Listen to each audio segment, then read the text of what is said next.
Check bouncing கேஸில் ஒரு டைரக்டரை அக்யூஸ்டாக சேர்க்கணும் அப்படின்னா அதுக்கு என்ன க்ரைட்டீரியா இருக்குது? ஒரு கம்பெனி சார்பாக செக் இஷ்யூ பண்ணால் உடனே அதுக்கு டைரக்டராக இஷ்யூ பண்ணிடலாமா? அந்த ஆக்ட் என்ன சொல்லுது? இப்போ அந்த செக்ஷன் 141 ஆஃப் வந்து கம்பெனிஸில் in charge of the affairs of the company அந்த வெர்பாட்டிம் டெக்ஸ்ட் கொண்டிருக்க வார்த்தையை யூஸ் பண்ணால் மட்டும்தான் அந்த கேஸை போட முடியுமா?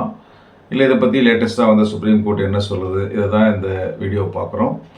வணக்கம், நான் உங்கள் ரசியா கலீம். இப்போ லேட்டஸ்ட்டாக வந்து சுப்ரீம் கோர்ட் ஜட்ஜ்மெண்ட் வந்து பார்த்தீங்கன்னா HDFC bank versus state of Maharashtra and அதர்ஸ்ன்ற வழக்கில் வந்து என்ன ஆச்சு அப்படின்னு சொல்லி பார்த்தீங்கன்னா, வந்து இந்த ஒரு கம்பெனி சார்பாக வந்து கிரெடிட் ஃபெசிலிட்டிஸ் வாங்குறாங்க 2014. ஸோ அந்த கிரெடிட் ஃபெசிலிட்டிஸ் அப்படியே பார்த்தீங்கன்னா அது இன்க்ரீஸ் ஆகி வந்து 2016 ஒரு 7-8 crores கிட்ட வந்துடுது. ஸோ அந்த சமயத்தில் வந்து அந்த கம்பெனியை பொறுத்த வரைக்கும் பார்த்தீங்கன்னா டைரக்டர்ஸ் வந்து பார்த்தீங்கன்னா ஒரு மேடம் இருக்காங்க, அவங்க 2 டாட்டர்ஸும் கூட அதில் டைரக்டர்ஸாக இருக்காங்க. ஸோ இந்த மாதிரி சமயத்தில் அவங்க வந்து HDFC பேங்க் வந்து அவங்க மேலே ஒரு செக்கு கொடுத்த செக்யூரிட்டி செக்கை ஃபில்அப் பண்ணி கேஸ் ஃபைல் பண்ணிடுறாங்க. இந்த ஃபைல் பண்ண இடத்துல வந்து அந்த கேஸ் ஃபைல் பண்ணி அந்த டைரக்டரையும் பார்ட்டியாக சேர்த்துறாங்க. செக் வந்து டைரக்டர் இஷ்யூ பண்ணல, அந்த செக் இஷ்யூ பண்ணுறது வந்து வேற ஆள் தான் இஷ்யூ பண்ணுறாங்க. பட் டைரக்டரை வந்து அவங்களே பார்ட்டியாக சேர்த்துறாங்க.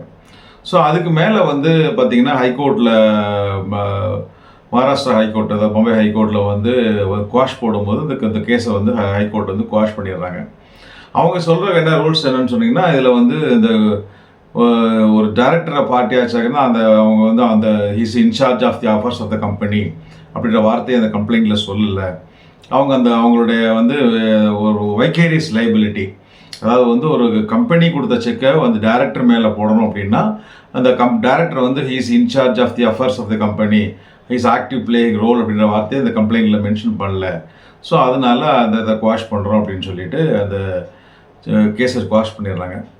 ஸோ அதுக்கு மேலே ஹைகோர்ட்டில் வந்து பேங்க் இப்போ சுப்ரீம் கோர்ட்டில் அப்பீல் ப்ரிஃபர் பண்ணும்போது சுப்ரீம் கோர்ட் வந்து they've taken a different stand.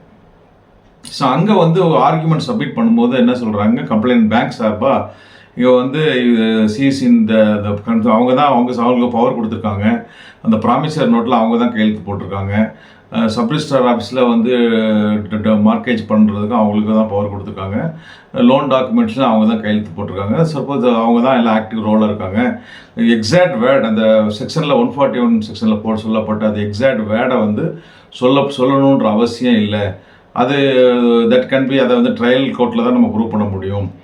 Statutory வேர்ட்ஸை வந்து சொன்ன மாதிரி அதை மாதிரி பேரண்டிங் பண்ணுற மாதிரி அப்படி வார்த்தை மென்ஷன் பண்ண வேண்டிய அவசியம் இல்லை அப்படின்ற மாதிரி அவங்களோட ஆர்குமெண்ட்டை சப்மிட் பண்ணுறாங்க. இப்போ இந்த டைரக்டர் சார்பாக சப்மிட் பண்ண ஆர்குமெண்ட் சொல்லும்போது அவங்க என்ன சொல்லிடுறாங்கன்னா, இவங்களை பற்றி ஸ்பெஷல் ப்ளீடிங்கே லைக் ஹீஸ் இன்சார்ஜ்ன்ற வார்த்தையை சொல்லலை, he's in charge of affairs of the கம்பெனின்றதை சொல்லலை. அது மூலமாக அவங்கள பற்றி ஸ்பெசிஃபிக் ரோல் எதுவுமே சொல்லலை. அந்த மாதிரி சமயத்தில் வந்து வேறு 2-3 ஜட்ஜ்மெண்ட்டை காமிச்சு இதை மாதிரி அவங்கள பற்றி ஸ்பெசிஃபிக் அலிகேஷன் இல்லாத சொன்னதுனால அவங்களுக்கு எதிராக கேஸ் நாட் மெயின்டைனபிள், தான் இட்ஸ் பி குவாஸ்ட் அப்படின்ற மாதிரி சொல்கிறாங்க, ஆர்குமெண்ட் சப்மிட் பண்ணுறாங்க. ஸோ இது ரெண்டுத்தையும் கேட்ட வந்து சுப்ரீம் கோர்ட் லேட்டஸ்ட் ஜட்ஜ்மெண்ட் வந்து 2025 வந்து அது என்ன ஜட்ஜ்மெண்ட்டு, இந்த சைட்டேஷன் தான் இந்த டிஸ்கிரிப்ஷன் சொல்கிறேன். அதில் அவங்க வந்து என்ன சொல்கிறாங்கன்னா, இந்த செக்ஷன் 141 சொல்லப்பட்ட அது எக்ஸாக்ட் வேர்டை கம்ப்ளைண்ட்டில் மென்ஷன் பண்ணணுன்ற அவசியம் கிடையாது. இப்போ அவங்களோட ரோல் வந்து ஒரு கம்பெனியோட கண்ட்ரோல் பண்ணுற அளவுக்கு கண்ட்ரோல் பண்ணுற அளவுக்கு ஒரு முக்கியமான ரோலில் இருந்தாலே போதும். அவங்களும் தே ஆர் ஆல்சோ லைபிள். அவங்களோட ரோல் என்ன அப்படின்றது வந்து that can be decided only at the time of ட்ரையலில் தான் பார்க்க முடியுமே தவிர இப்போதைக்கு இடையில பார்க்க முடியாது. இப்போ வந்து அதை வந்து அந்த எக்ஸாக்ட் ரோல் என்னன்றது அக்யூஸ் தான் தெரியும். That they have to prove only at the time of trial. Quashing பண்ணுற செயலை வந்து எடுக்க முடியாது. எக்ஸாக்ட் வேர்டை வந்து சொல்லாதனால அந்த கம்ப்ளைண்ட்டை குவாஷ் பண்ணணும் அப்படின்னு சொல்லி மகாராஷ்டிரா பாம்பே ஹைகோர்ட் சொன்ன ரூலிங்ஸ் இஸ் நாட் கரெக்டு. அது வந்து அவங்க கம்பெனியோட கண்ட்ரோல் பண்ணுற அளவுக்கு ரோல் இருக்குது அப்படின்றத சொல்லியிருந்தால் கூட போதும். அப்படின்றதுனால அந்த கேஸை வந்து குவாஷ் பண்ணதை கேன்சல் பண்ணி ஜட்ஜ்மெண்ட் பண்ணி பேங்குக்கு ஃபேவரபுளாக இந்த ஜட்ஜ்மெண்ட் கொடுத்துருக்காங்க.